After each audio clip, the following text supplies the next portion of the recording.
There are at least two kinds of big sort of catastrophic risks when people talk about AI. One is threatening life. So it's the existential risks. It's the idea that AI is going to intentionally or unintentionally just destroy us all. Those existential risks are one of the two major ones, threat to life. The other is a threat to our way of life. And more specifically, I'm thinking about a threat to democracy. So there's a decent amount of talk about AI and its threat to democracy, our particular way of life. And this is the topic of conversation that I have with Ted Lechterman. He's the UNESCO Chair in AI Ethics and Governance at IE, University's School of Humanities.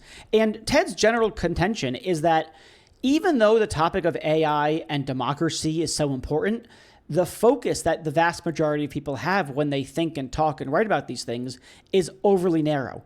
More specifically, he thinks that there's a sort of focus on three kinds of things that are not really a focus on AI and democracy. One, we talk about AI's threat to democracy from a security perspective, but there what we're really talking about is a threat to regimes. So let's say a Russia or a China using AI to undermine the flourishing of the US. That would be to undermine the state, if you like, but not directly democracy.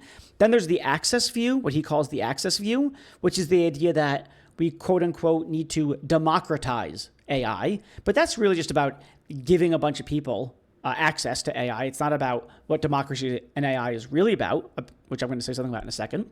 And then finally, there's the stakeholder view, which is something like to talk about AI and democracy is at least to talk about, in part, to talk about the extent to which we should have various kinds of stakeholders, various kinds of people, diverse backgrounds, diverse people having input into how AI gets developed and deployed. But all of these three things, the security view, the access view, the stakeholder view, all of them are too narrow.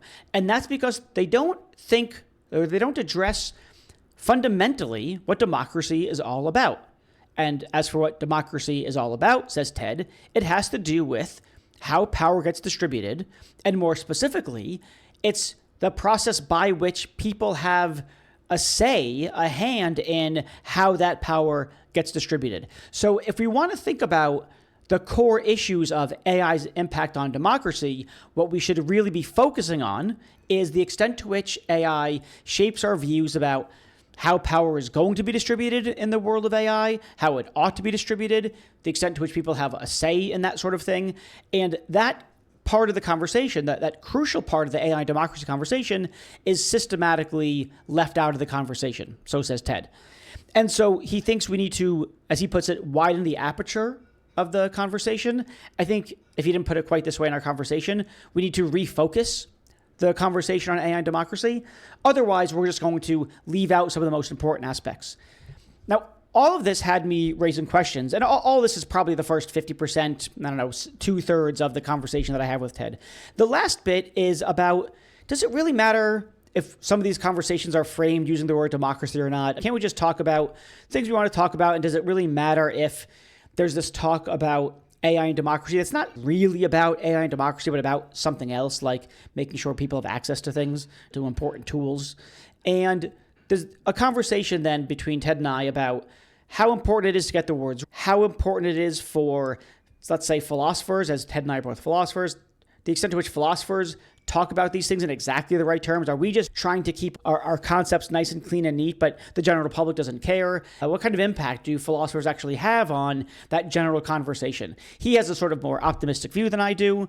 I don't know. I tend to be a little bit more pessimistic sometimes, but I think Ted did a nice job of really pushing me to be increasingly optimistic. That's really the second part of the conversation, or the last third.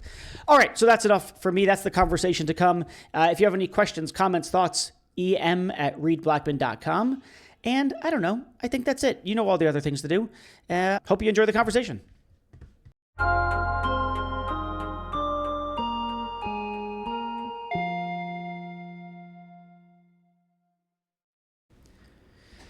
So, Ted, there's a lot of talk about democracy being undermined and that sort of thing. And there's lots of talk about AI, especially around things like disinformation. And then there's the intersection of AI and democracy, and particularly the ways that AI threatens democracy.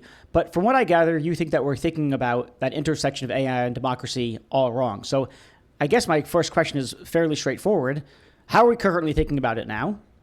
Why is it all wrong? And what's the right way of thinking about it? Of course, we don't have to do all that at one fell swoop, but that's what I'm thinking. Yeah. Reed, I think we are we're thinking about AI and democracy all wrong. And of course, public discourse often oversimplifies complex topics. So it's not a surprise that I think, we're beholden to certain misconceptions or simplifications about this relationship. But if you follow contemporary discourse on AI, as I suppose most of your listeners do in some respect, maybe not as active participants, but certainly if they're listening to this podcast, they're cued in. Then I think you're basically encountering... My audience is well known to be the most tuned in and brightest people on the planet. Everybody knows that. That is definitely true. So for your modal audience member, I think you're probably encountering one of 3 views about AI and democracy that have been circulating in the ether, newspapers, podcasts, newsletters, etc., over the last few years. Yeah. So one of them I call the security view, which is the idea that AI is primarily a threat to democratic institutions. It's this idea that AI is a tool for disinformation, for election meddling. It's also this idea that AI can be used, weaponized by authoritarian regimes in a variety of different ways to create geopolitical conflict, maybe spelling the death of democratic societies if authoritarian regimes get the upper hand as a result of AI supremacy. China winning the AI race. Exactly. China winning the AI race. Sam Altman, CEO of OpenAI, has been making the rounds recently, warning of the risks of authoritarian AI versus democratic AI. And by that, he simply means AI being used as a tool or AI supremacy in the hands of authoritarian regimes, which ultimately weakens the geopolitical position and national security of democratic societies. So a couple of different ways of thinking about the security view. I'm going to tell you that I think that's wrong, but let me give you a couple of other ideas about the relationship between AI and democracy. One view we might call the access view, which sees AI as a democratizing force, as a way of democratizing the benefits of technology. So many people are excited in particular about generative AI because it allows ordinary people without technical expertise to do a lot of interesting things, right? We can use generative AI to do elementary programming or data analysis or content generation or communication without having a degree in engineering or computer science or being a member of a big enterprise. So the idea is that democratizing AI is primarily about making AI or the benefits of technology more accessible, more widely accessible. AI is a democratizing force, and this is something we should encourage. Security view, access view. A third view I want to call the input view. And this is the idea that people who are using AI or subjected to AI deserve a say in fine-tuning AI models. So OpenAI and Anthropic, I think some examples of this view where they've been making some efforts, making some noise about finding ways to engage stakeholders in model fine-tuning, which I think is very interesting. So the second one, democratizing or access, is something like, it's just that. Everyone has access to it. So it's democratizing in the sense that it gives people the access to the tool, whereas the third one is more, we want some kind of quasi-democratic process in how we design, create, build the AI. Is that right? That's right. Yeah. All right. And you think each one of these things is false or misguided or something along those lines? Yeah. I don't want to go so far as to say that they're all false, but they're certainly, I think, laboring under certain misconceptions, and they prevent us from appreciating the richness of the relationship between AI and democracy. And are the 3 of them laboring under a shared set of false assumptions, or they've each got their own special false assumptions, or both? They've each got their own special false assumptions, but there are some sort of general similarities, which is that I think all 3 have a fairly limited understanding of what democracy means or could mean. They don't fully appreciate that democracy is a moral ideal about the distribution and exercise of power.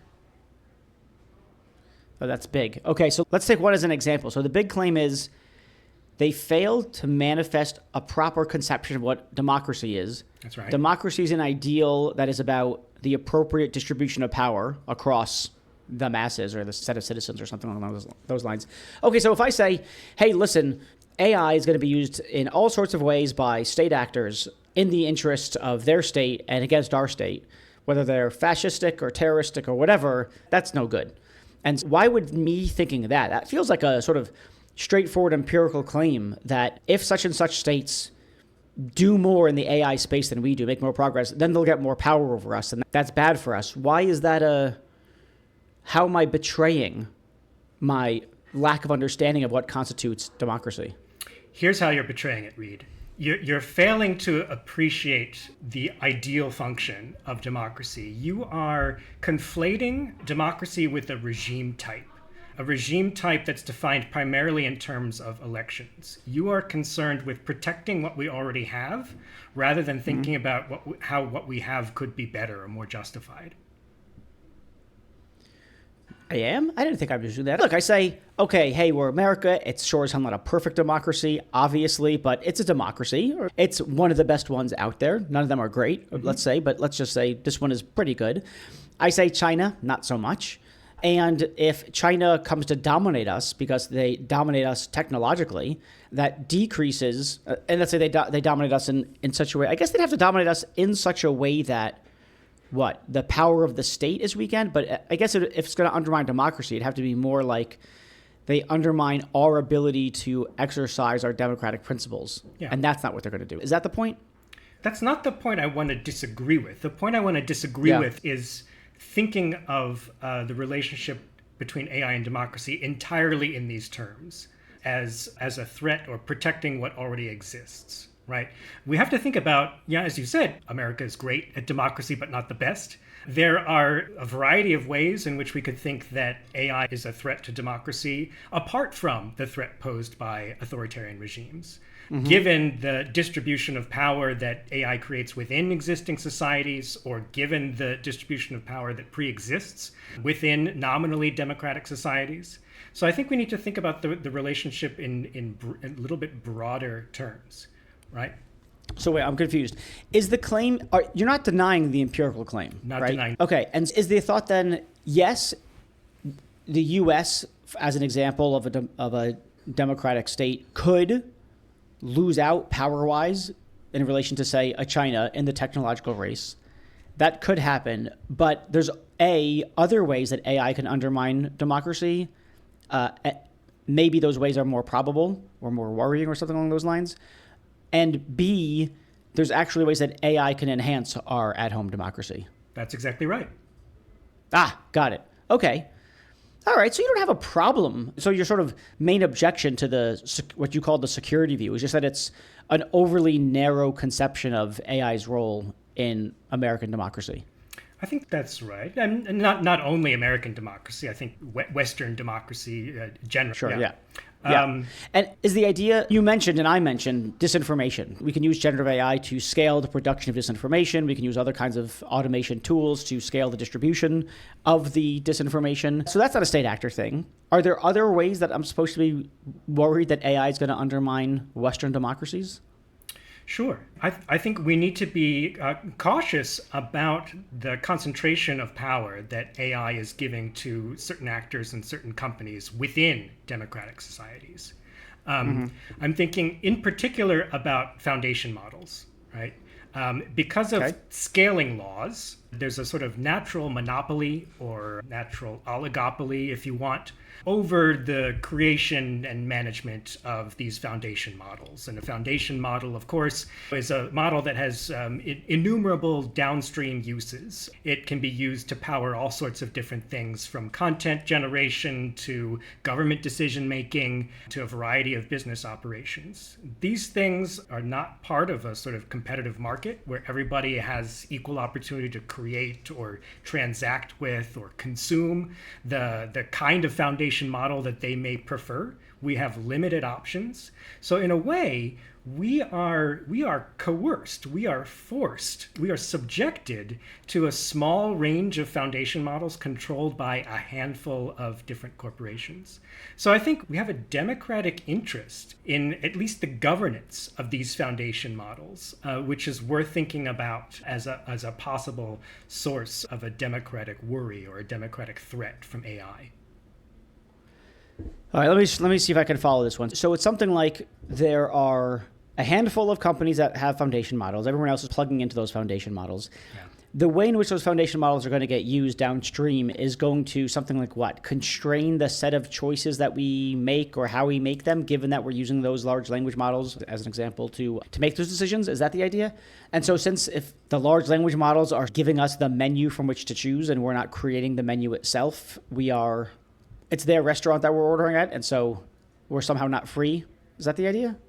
That's a big part of it. I think it goes even further than that. It's not only about restricting choice, it's also about the way certain ideas seep into the public political culture of a society, right? If all of us are using basically 2 or 3 foundation models, all trained on specific data sets, which tend to have certain patterns of thought, tend to use certain terms, they have specific understandings of controversial social and political issues. Over time, you might think that we, as users of these models, will come to largely adopt the perspective of the world that these models are giving us. Yes, it may restrict a number of our choices in the way these models are used to power decision making, but I think it also has an impact on the way we think and our public culture. So suppose I grant you that. Sure. Let's just grant for the sake of argument that the small amount of large language models structure how we think about the world around us in various respects, blah, blah, blah, blah, which leads to personal choices, political choices of a certain variety, blah, blah, blah. Okay, fine. So I grant you that. But suppose I say, what else do you want?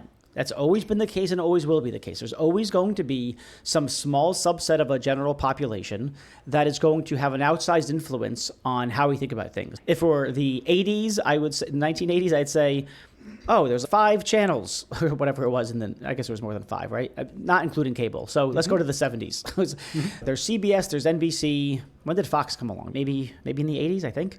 Maybe the 70s, I don't remember. Came to prominence in the early 90s. But there's a small amount of... Yeah, okay. The Simpsons really did a good job for them. Anyway, So there's a small set of news channels. There's a small set of publications. There's the New York Times, the Washington Post, the Boston Globe. There used to be more local newspapers, but even that, so fine, you had your local newspaper plus the national one as well. I don't know. I don't see why. Should I have been worked up about the relatively scant quantity of sources of news in the 70s and the 1980s or something? And that what we really needed was cable news with a proliferation of perspectives, and that has enhanced our freedom. Is that the idea? That can't be right. Maybe it can be. I don't think just because we had a historical analogy to this scenario that we should be equally comfortable with this scenario. There were many things to object to, I think, about the narrow aperture world of journalism during the broadcast media age. There were also, at that time, I'm not a historian, but let's pretend for a second. There were also at that time a couple of different features about the sort of regulatory environment and the sort of ethical environment. There was a lot of regulatory conversation about what to do about these media companies. This was a frequent topic of government commissions, of legislation, and so on. And eventually, we did hash out some rules for trying to manage this with Section 230, this idea of fair equal time for political candidates. And we also had journalists creating professional norms around how they gather and present content within this environment. So I think although this was a sort of narrow aperture media environment, we had some workarounds to try to diminish or justify the inequalities in power.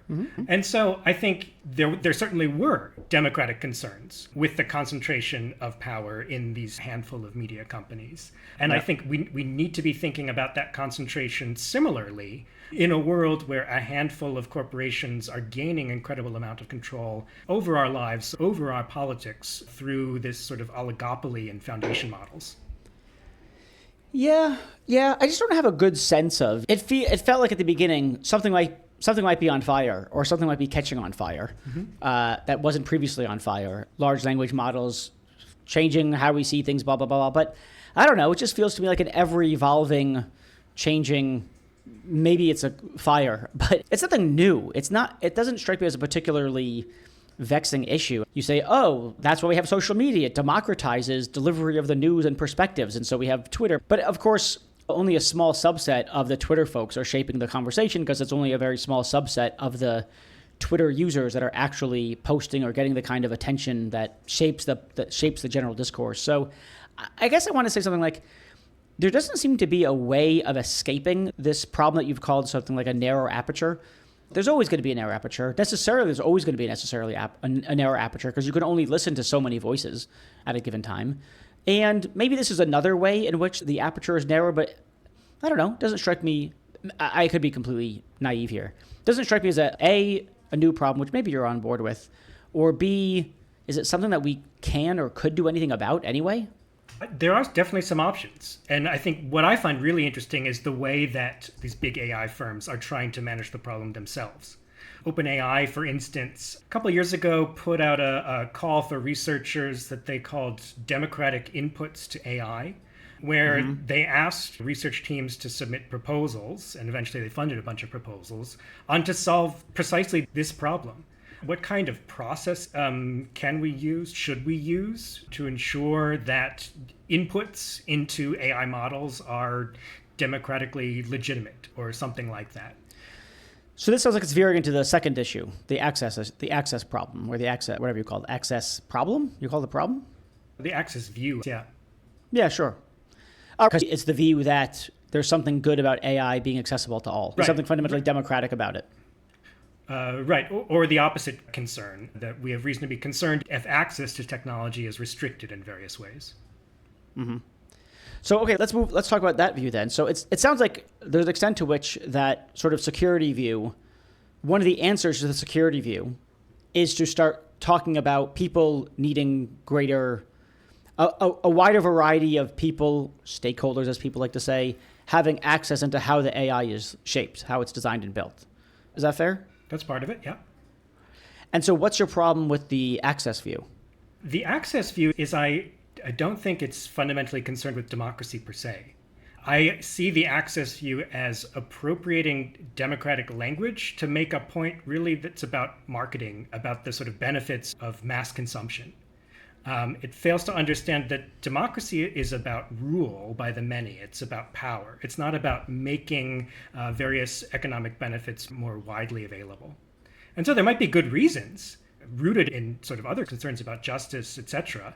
Equality or something, yeah. Equality, sure, to widen access to technology and to celebrate efforts to do. You can put an asterisk on that because I think there are also some reasons to restrict access to technology. But there are generally some good reasons to widen access to technology.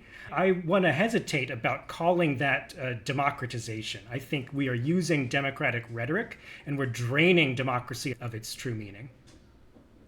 I used to balk at this claim that we're democratizing AI because I thought, what the hell does democratizing or democracy have to do with making it available to everyone? But I think there actually is a definition of democratizing that just means making accessible to all. In which case the objection is something like, it's not strictly speaking false, it's democratizing AI. It looks like this objection is really that the average person is going to conflate the terms democratizing because they're going to think that it means enabling democracy when it really just means literally making it more accessible to people. Is the objection something like it's misleading? The term is misleading and people will misunderstand or misattribute a virtue to AI that it lacks? Sure, I think that's mostly right. Yeah, we can get up and say we've democratized AI just because we've made AI more accessible to people, or we've made the use of technology more available to a wider number of people. And I think that would be a false conclusion. Right? I'm not really sure that of course, it's in common usage, so it's a plausible definition, this idea that democratizing means making something more widely available. This is so stupid. Why do they keep using the word democracy? Democracy's got nothing to do with it. And there was a definition. I did a quick Google search, right? And whatever the first option popped up, it gave one of the definitions about making it accessible. And I just thought, I guess I'm just ignorant about the definition of democratize. We'd have to talk to an expert on definitions. In my own research... let's not do that. Looking through my favorite dictionaries, I have not found a definition that reflects this. What I do see, and which is super interesting, is if you just Google AI and democracy, or maybe it's changed, but when I was doing this, Google AI and democracy, the first 5 hits that come up are guides for business professionals on the democratization of AI, largely focused on making AI tools available to end users and to non-technical experts within a business enterprise. And I think that is a sharp narrowing of our understanding of what democracy means and could mean. If we go back to the etymology, the Greek, it's like demos and kratos. It does mean rule. Kratos means power. Rule by the demos, the many who are poor, which is a far cry from this idea of making a product or a technology more available. I just think the English language lacks a tidy term for this process or this phenomenon. We've latched onto democracy because it's associated with power to the people. Yeah. Exactly. It's this rhetoric that we associate with liberation, revolution, equality, and so on, which is a bit of a misnomer. Let's now finally end with the third view. Remind me what that third view is about the connection between AI and democracy. The third view was the input view. So we already previewed this idea, and ironically, an idea that OpenAI and Anthropic have been on the forefront of, which is that stakeholders, consumers, citizens, if you like, people who are subjected to AI systems, in particular foundation models, deserve some kind of input in model fine-tuning, at least.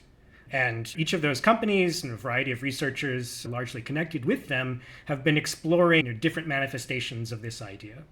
And I think they're not getting it quite right either, though I agree in spirit. Yes, those who are subjected to foundation models do have a right to a fair opportunity to influence something about those models. But the devil is in the details here.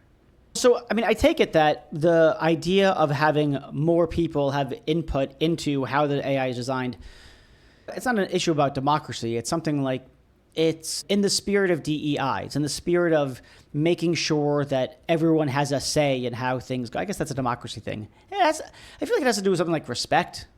It's about respecting people from different backgrounds and incorporating their backgrounds and making sure that it works for everyone, which is not to say that we're going to distribute power to everyone equally or something like that. I don't know. Again, is there an empirical claim that you're disputing that it doesn't do that sort of thing? Or are you cool with the empirical claim that having more different kinds of people have inputs into how this thing is designed, you agree that it makes it better in some respects, but what? It's just not relevant to democracy? Is that again the point? That's exactly right. I don't want to dispute the empirical claim, and I think there are also some versions of the ethical claim that I would also be on board with. It's good to involve more people in a product development process, especially if they're going to be users or affected by the product in some way. There are good reasons to engage stakeholders. What I'm skeptical of is again, calling this the democratization of AI. And there are a couple of reasons why I'm skeptical of that. Okay, so let me see if I can summarize where we are. It's something like the word democracy is being flung around willy-nilly. It's flung around when you say, we don't want to let, say, China win the AI arms race, because that's going to be democracy undermining. But that's not really quite accurate, because really, that's not democracy undermining. Maybe it's undermining of the power of the US, but it's not undermining the democratic principles on which it's founded and operates. And when you're giving people access to AI, that's not really also about democracy. That's just about giving access to a tool that people should have access to, or it's nice for them to have access to. But people having access to a tool, while it's nice, we shouldn't toss around the word democracy. And then thirdly, while it's, again, good, it's nice to have people have input into how the AI works, we're still not talking about democracy here. So first of all, is that a fair summary, like where people are using the word democracy in this sort of sloppy way that turns out to be just not accurate? Yes, and I think the consequences of that can be quite profoundly negative, right? So good, yeah. That's what Not just that's a semantic or terminological debate, right? I was going to say, who cares? All right, I care because, like you, philosophy is my background, professor, whatever. And so I get worked up over terms and things being conceptually ordered. But a lot of people don't. Yeah. They're just like, oh, whatever. So they use the word democratize. You don't like that. Who cares? You understand the point. You understand it's a good thing, so let's go after it. Yeah, who cares? Who cares if we use this term too willy-nilly for the philosopher's liking? I think we all care because we are all subjected to power and have reasons to be concerned with the justification of that power. So I think democracy is a more encompassing and powerful ideal than we are giving it credit for when we're flinging this term around. And the basic idea is that democracy is a conception of political legitimacy. It tells us that power or coercively binding rules are only justified when the subjects of those rules, you and me, have fair opportunities to shape and influence them. So that is what I understand to be the sort of conception of democracy as a conception of political legitimacy. And that is a powerful ideal that I think opens up a broader range of dimensions for reflecting on when it comes to AI, and also helps us to see both risks and opportunities for the relationship between AI and democracy. I want to hear more about that, about what the risks and opportunities are, but I want to air a little bit of skepticism first. Again, it feels like you're making a not implausible empirical claim, I think. And the not implausible empirical, would you like for a plausible empirical claim? I like the light, yeah. The not implausible empirical claim is something like, if people are really sloppy with the word democracy, they won't know how to defend democracy proper. They won't know when it's under attack and what they ought to do about it. I think that's the not implausible empirical claim. But let me give a reason for thinking that it's not particularly plausible, which is that I think people get a sense that if I said, hey, what's a greater affront to democracy? Not giving everyone access to AI or fraud during the voting process, whereby people vote multiple times when they're only allowed to vote once. I think even if they tend to be sloppy with the word democracy, they know, the one person voting 20 times is more of an affront to democracy than not everyone getting access to AI is. Good. Yeah. And yeah, I have a lot of faith also in people to understand their own interests and the threats to those interests. But I still think that there's more to democratic achievement and the health of a democracy than avoiding the worst case scenarios and making sure that we're on alert for serious threats. There are, for instance, if we think about how could democracy be better than it currently is, it's not a perfectly functioning system. We have tremendous inequalities in political power, despite having nominally democratic regimes organized by basically free and fair elections every so often. Nevertheless, certain people in society have tremendously more influence than others over the rules that bind us. Right? Certain people have greater opportunity to shape public debate, to different candidates based on certain privileges they have, greater chances of success. Being a candidate is primarily determined about whether you have a law degree or went to a particular law school. It's not open to everybody. So there are a variety of inequalities that we may be concerned about in a democratic society. We may be concerned about shaping the political agenda. We may be concerned about whether we are trained properly in the habits of democracy to be effective citizens, whether the information that we have access to or the education that we have access to is serving us well in achieving better outcomes in society or treating one another fairly. So I think there are a variety of reasons to be concerned with democratic improvement or the health of a democratic society, besides these concerns about threats from authoritarian regimes, these kinds of catastrophic risks or wholesale dismantling of elections because of disinformation, voter fraud, cybersecurity risks, etc. Yeah, okay, so let me put it slightly differently. That is to say, let me put your argument slightly differently. It's something like, if people use this word democracy in the sloppy ways in which they're doing it, that's going to take up all the oxygen in the AI and democracy room. And if it takes up all the oxygen in the AI and democracy room, then we can talk about the real ways in which there's a threat to democracy, the way that we can improve democracy. That's the risk bit. The risk bit is, if we use it in the sloppy way, we're going to get focused on the wrong things. We get focused on the wrong things, then we're not going to focus on, obviously, the right things by definition, and then we're not going to do much to actually improve our democracy or something along those lines. Do I have that now? Yeah, that's the basic empirical motivation for these kinds of arguments. Exactly. I guess that's right. I'm not sure how to settle this, how we would investigate this empirical claim or how we would verify it. It strikes me as basically intuitive. But I also think if you're screaming about democracy in the real way, and they're screaming about democratizing in the sort of flinging it about way, then where the attention goes is going to be a function of who can talk the loudest and do the best marketing and get attention for their view. It's less the fact that they're using the word democratizing and you're using the word democracy and they're distracting and you're on point, and more about if they use some other word, right? Let's just say they use the word accessible. Like they just say it's really important that everyone have access to AI. and you say it's really important that we think about AI's impact on democracy. Right? Now you've got what you wanted. They're not using the word democracy. You are. Great. Now, does that mean that you're going to win the AI and democracy sort of attention? No, because there's the set of AI ethical issues or AI social and political issues, whatever you want to call them. And only a small subset of the set of them are actually going to get attention. And whether the accessibility people get the attention or you get the attention is not going to be a function of you using the word democracy and they're not. It's going to be a function of all sorts of other factors like how loudly they scream and how good they are at recruiting and how good they are at marketing. Recruiting people to talk about the cause, et cetera, and what platform they already have. Like they've got lots of followers on Twitter or X or whatever the hell. And so anyway, again, this is just me pushing back against why get all worked up about how they use the word democracy. Let me try a response based on another example about problems in AI ethics, which may resonate with your readers, right, or listeners. So we have content consumers. We have the problem of bias in AI, right? And of course, we can recognize that there are certain forms of AI bias that may be extremely bad.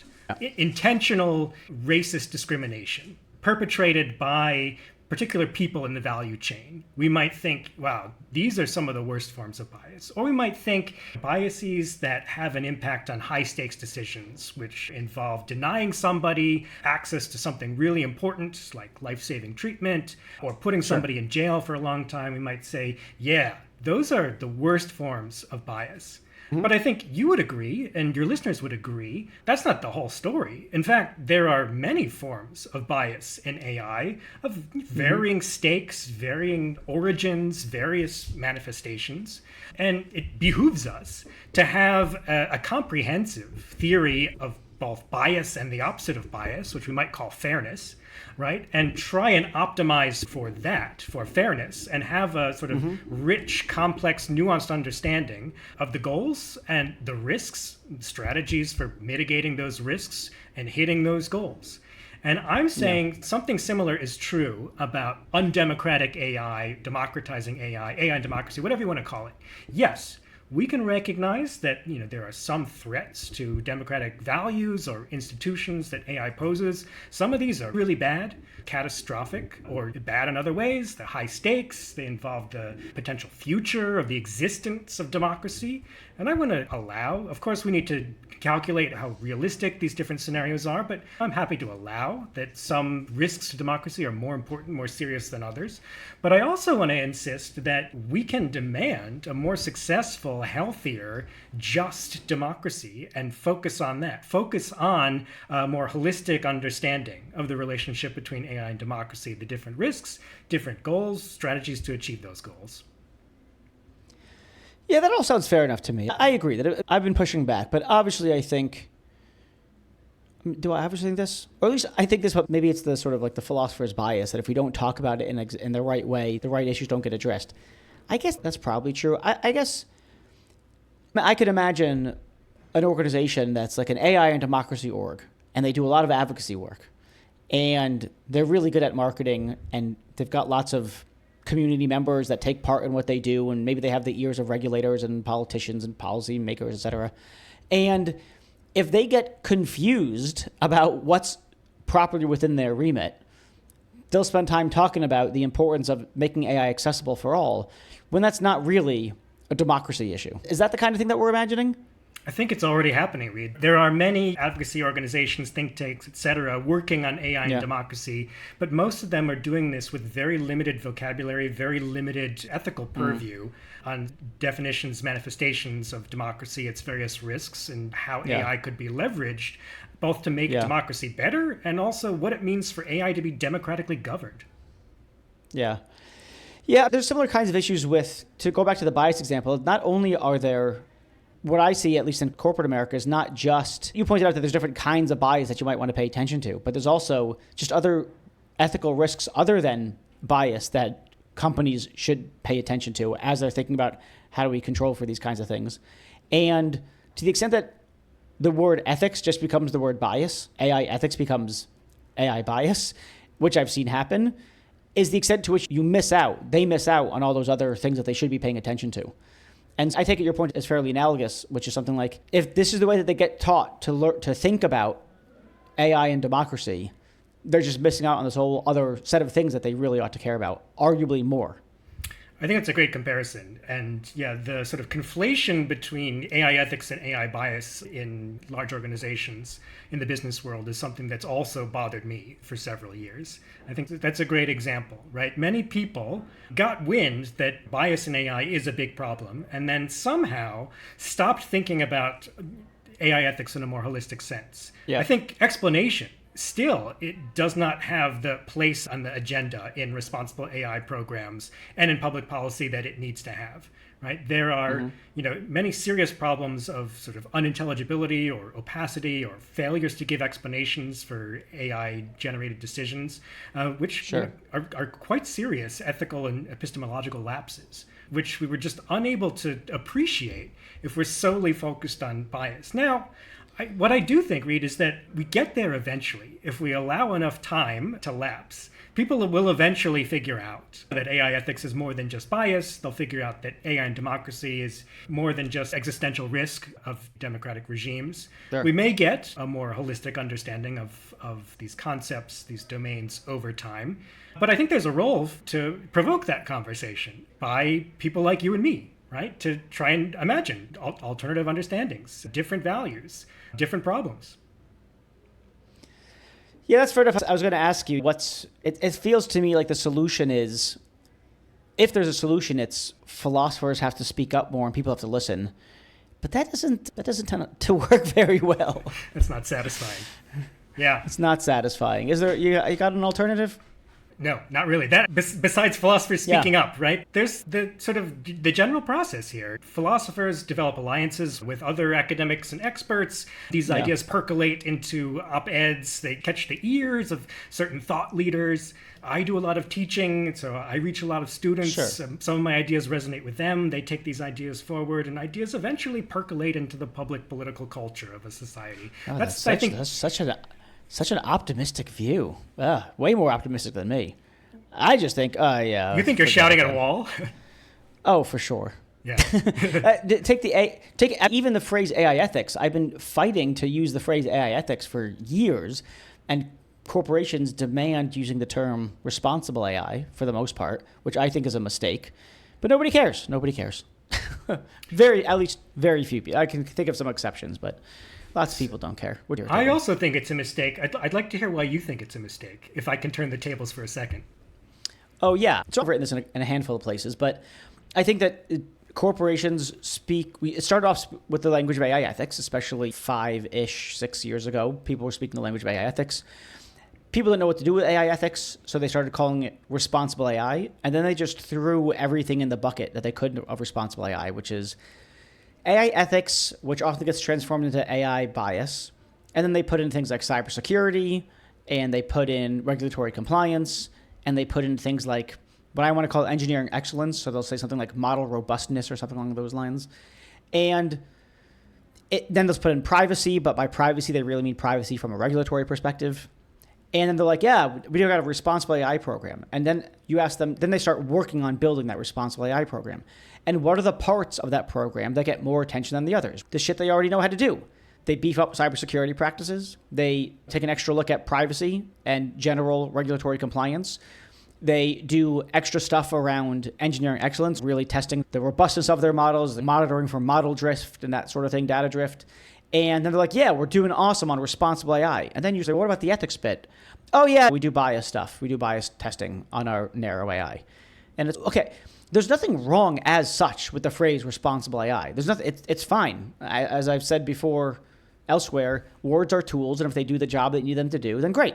But in this case, the phrase responsible AI brings it to a different set of issues, inclusive of, but not exclusive of, ethics, and then overemphasizes and focuses on all the non-ethics stuff because that's what people understand, and they don't understand the ethics stuff, and so ethics gets left behind. Yeah. Anyway, so that's why I don't like the phrase responsible AI. In fact, literally today, I was talking to someone who owns the responsible AI efforts at a Fortune 500 company.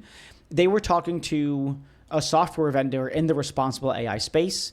He had asked the CEO of this company what do you think about ethics? And this person replied with, oh, I don't say the word ethics. It's too squishy. We focus on responsible AI and regulatory and legal compliance. I just think that's a goddamn disaster. I've called it ethicophobia. And I think it's a sort of very general phenomenon that we see actually not only in corporations, but also happening among researchers, where there's a move to talk about AI safety as a sort of quasi umbrella term, but of course doesn't totally overlap. Also talking about value alignment, which I think lends itself to certain positions in moral philosophy, which are controversial. And this all goes back to where we started. And I think there's this Albert Camus quote that I really like, which I think captures this whole issue, which is maybe nothing matters, fuck it. That's the one. No, it's to misname things is to add to the misery of the world, right? It's of course a philosopher would glob onto that quote. Yeah, it's about the importance of definitional clarity, calling things what they are, because this diverting our attention thing has real consequences. It's not just a semantic or terminological dispute. It leads us to do certain things, to think certain things that we wouldn't otherwise do or think. Leads us to focus on model robustness instead of solving the real ethical problems of AI. It leads us to focus on catastrophic risks to democratic societies rather than how can we ensure that AI is democratically governed and ensure that AI helps promote a healthier democratic world. Yeah, I'm totally on board with that. The problem is it's the limited bandwidth of the people who are dealing with these issues and the limited comfort they have with actually doing their intellectual due diligence. And as philosophers, we want to do all the intellectual due diligence that we can, all else equal. And I think that, unfortunately, most audiences don't have the patience or the interest or the capacity or all of the above. And then now we're talking about, okay, so we can't have the perfect world where all of the relevant people have the interest and capacity, whatever the third thing I said was. Now what do we do? See, I think that actually that's the kind of question that philosophers don't ask, which is, we say what people should do is X, and then we're like, boom, we did our job. People should do X. People should think about how they use the word ethics. They should think about how they use the word democracy. If they did that, things would be a lot better. I've said the practical thing now. And I guess I think we haven't said the practical thing in some sense, because we've said we want the world to be a way that it's phenomenally unlikely to be. We've said it as as a non-operator, so to speak, an operator of an organization. Whereas an operator of an organization says, I've got the resources, that I've got the bandwidth, that I've got the people, that I've got other priorities that I have. Philosophers don't have to think about other kinds of priorities other than ethics if they're ethicists. And given that, how do I make progress? And I guess I think that one thing that philosophers need to ask themselves is, okay, I can say that people ought to X. They should be like X. They should do that. But given that they're not going to do it, what do we do? And I think that's the kind of pragmatic lens that philosophers tend to lack. And I've been guilty of this in the past myself. So I agree with you in some sense. The thing that we should do is evangelize how to use the word democracy properly so that attention is properly focused. And then I think, I don't know, given that we're not going to get that, given that the probability of that is so slim, what's the pivot? Yeah. And I think you're right that philosophers are primarily focused on the truth and they don't take the next step to figure out the marketing strategy or the rollout.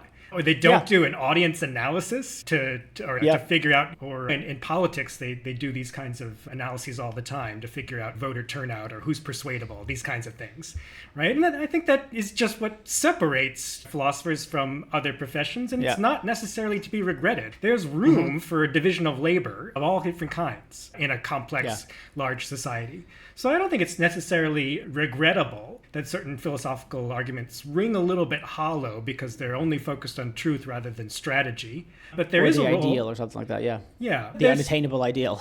There are a lot of people working on what they call non-ideal theory in philosophy, which try to take into account certain empirical contingencies. And so there's a role for that. But I think there's also a role for different kinds of professionals who play a translational role. In a way, some of the work that you do, some of the work that I do is moving in this direction. Yeah, that's true. I don't know how to think about this. Sometimes I want to scream at philosophers for just, you think you're being practical when you're not. But then I also hear your point about it's a division of labor thing. There's going to be the philosophers who articulate the ideal. They have no clue how to actually implement such a thing or whether it can be implemented. I guess I think if they're literally saying companies should do X and it's literally, it might be not literally impossible, but a probability of 0.0001 that it's going to happen, I think you haven't done a practical thing. Maybe it's that. Maybe I just don't like that they think they're doing something practical. You're doing something that's an articulation of what the world would be nice to look like, but you're not actually you're not being practical in some sense. I think that's right. Philosophers are prone to all sorts of delusions. That's certainly true. But then I also appreciate the last quote you made, which is, and then there are the translators or the bridges. That's the kind of work that you and I do, which is try to bridge that idea with the sort of more pragmatic, strategic operations, that sort of thing. Yeah, maybe I should just be satisfied with the division of labor. And then I suppose I think, all right, what we need, actually, to be frank, this is what this podcast is. One of the goals of the podcast is attempting to do is we need the practitioners to listen, to understand that there's something being said by those academics and that they need a translator, and that at the same time for academics also to be paying a little bit more attention to who their ultimate intended audience is insofar as they intend to do something quote unquote practical. Yeah, I think that's right. And I would also draw attention to interdisciplinarity, right? It's not philosophers against the world. Philosophers are one of several sources of both academic and non-academic expertise. Sure. And we, together with other academics, we can develop ideas, make them more powerful, make them more practical, before feeding them into the process of catching the ear of practitioners. Are you going to start singing We Are the World? We're on the cusp here. No, but I think this sort of we are the world thinking is one of the delusions that we need to fight back against. That we are the world is just this idea that having the truth is enough to motivate people to sing Kumbaya and solve all the problems. It is a very hard, complicated, long evolutionary process, I think, of social change, which requires coordinated efforts and, a dose of optimism. Yeah. I call it pragmatic optimism. I don't know if I really think it's likely, but I'm just going to act as though I do, or behave as if I do, because that's the only way we're actually going to make progress. Anyway, Ted, this has been super fascinating. Thanks so much for talking about this. And you and I will keep screaming into what does one scream into? The void? We'll scream into the void. Yeah. And hope it's not a void. Yeah. Yes, exactly. Yeah. All right. Thanks so much, Ted. My pleasure, Reed. Loved it. Thanks so much, everyone, for listening. And now let me thank the people who have made this podcast possible. So first of all, we have Delano Alexander. He's been with me since day one. He showed me even how to start recording a podcast in the first place. He does editing stuff. He's been fantastic, and he does really everything I ask him to and more. I've never met anyone else who just says so much. Yeah, I don't know how to do that, but I'll figure it out. What more could you ask for in a producer? Next up, Jennifer Strong, my podcast guru. I don't know what else to call her. She just has advised me on how to design the podcast, how to grow it, and she's responsible for, if you like, this kind of season 2 relaunch and everything around it. So thank you to you, Jennifer. Next up, Meg Marco, responsible for all the excellent artwork. Before I did the artwork, I didn't really know what I was doing. We put it together. It worked well enough, but I think Meg really did a phenomenal job bringing everything together. Garrett Lang, sound engineer that I frankly don't deserve. He's just too good for this podcast. Don't tell him I said that, though.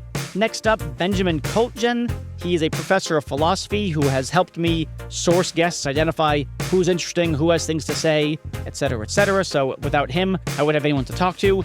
And then finally, Ashley Wasylenko, who helps with all manner of administrative things, making sure that the podcast guests find their way to the podcast, can schedule the recording, get their bios and headshots, and really just keeping the show on the rails and me organized. Thanks to all of you.